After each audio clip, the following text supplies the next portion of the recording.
தேசிய மக்கள் சக்தி கட்சி தொடர்ந்த 4 எம்எல்ஏக்கள் பதவி நீக்கம் குறித்தான வழக்கு இன்று மீண்டும் விசாரணைக்கு வந்தது.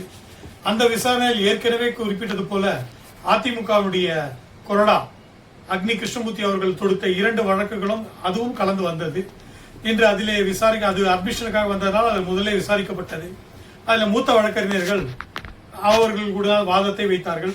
அதில் தெல்ல தெளிவாக அவர்கள் எந்த காலகட்டத்தில் நோ கான்பிடன்ஸ் மோஷன் எடுக்கப்பட்டது, ட்ரஸ்ட் ஓட்டுக்கான செயல்பாடு என்னைக்கு நடந்தது, எப்போ நடந்தது, அதையெல்லாம் குறிப்பிட்டு 25 எம்எல்ஏக்கள் எதிரணியிலே சேர்ந்து கொறடா, அதாவது அதிமுகவுடைய கட்சியை சார்ந்த 25 எம்எல்ஏக்கள் கொறடாவினுடைய உத்தரவுக்கு மீறி அந்த சட்டமன்றத்திலே நடைபெற்ற ஓட்டு எண்ணிக்கையில் எதிர்த்து வாக்களித்தது இன்று வெளிப்படுத்தப்பட்டது. அதன் தாக்கத்தை ஒட்டி 4 எம்எல்ஏக்கள் மட்டும் வழக்கு தொடுப்பதற்கான காரணம், அந்த 4 எம்எல்ஏக்கள் மட்டும் அவர்கள் பதவி விலகல் கடிதத்தை கொடுத்தார்கள்.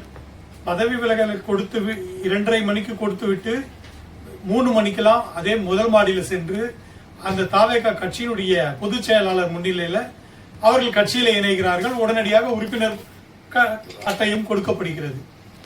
இதனுடைய நோக்கம் தெரிகிறது. எதற்காக பதவி விலகல் கடிதத்தை கொடுத்தார்கள் என்பது இதனுடைய அடிப்படையிலே தெரிந்தது. சட்டத்தில் கான்ஸ்டிடியூஷன்ல சொல்லப்பட்டிருக்கிற 193ல ஆர்டிகல் 193ல கிளியராக ரெசிக்னேஷன் தன் கைப்பட எழுதி கொடுத்தால் ஏற்றுக்கொள்ள முடியும். அதே போன்றுதான் அவர்களும் கொடுத்தார்கள், ஏற்றுக்கொண்டார்கள்.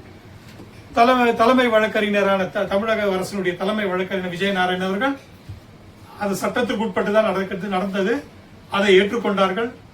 அதனால டிஸ்குவாலிபிகேஷன், அதாவது டிஃபெக்ஷன் லா 10th ஷெட்யூல் பிரகாரம் டிஃபெக்ஷன் லால கொடுக்கப்பட்ட அதிமுக அன்றைக்கு அவர்கள் மீது கொடுக்கப்பட்ட அந்த மனு கருத்தில் கொள்ளாமல் இருந்தது பதவி விலகல் வரைக்கும். ஆனா இப்போ அது அவருடைய எக்ஸ்பிளனேஷன் கேட்டு மனு கொடுத்திருக்கிறார் சபாநாயகர் என்று சொன்னார்.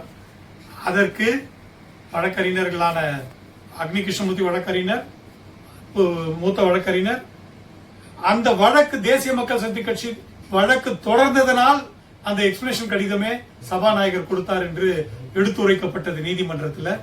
அதனால உள்நோக்கத்துடன் செய்யப்பட்டது. அவர்கள் தேசிய மக்கள் சக்தி கட்சி வழக்கு தொடரவில்லை என்றால் அந்த சபாநாயகர் அவர்கள் எக்ஸ்பிளனேஷன் கடிதத்தையே கொடுத்திருக்க மாட்டார். அந்த எக்ஸ்பிளனேஷன் கடிதம் கொடுத்ததற்கான காரணமே தேசிய மக்கள் சக்தி கட்சி தொடர்ந்த வழக்கு தான் என்றார். அதன் அடிப்படையில் இது விசாரணைக்கு உண்டான மனு, இது விசாரணைக்கு ஏற்றுக்கொள்ள வேண்டியது. Judicial review is required. ஏன்னா டிஸ்குவாலிபிகேஷன் இப்போ அதுல கொடுத்திருக்கோம் எக்ஸ்பிளனேஷன், அதனால அப்படின்னா கூட அது நீர்த்து போக செய்யக்கூடிய நிலையில் இருக்கு. இப்போ அவர்கள் பதவியில் இல்லை, எம்எல்ஏ இல்லை. அப்படி இருக்கும்போது டிஸ்குவாலிபிகேஷன் மேல மனு மேல எப்படி செய்ய முடியும்? அந்த அடிப்படையில் தான் தேசிய மக்கள் சக்தி கட்சி வழக்கு தொடர்ந்தது. அதையும் அதனுடைய கிரவுண்ட்ஸ்களையும் நீதிபதிகள் கேட்டறிந்து, அதனால் இதற்கும் இந்த வழக்கும் அந்த வழக்கும் எல்லா வழக்குகளுக்கும் அதாவது சபாநாயகர் மற்றும் அந்த பதவி விலகல் கடிதம் கொடுத்த அந்த 4 ரெஸ்பாண்டன்ட்ஸ், அந்த 4 ரெஸ்பாண்டன்ட்களும் பதில் கொடுக்க உத்தரவு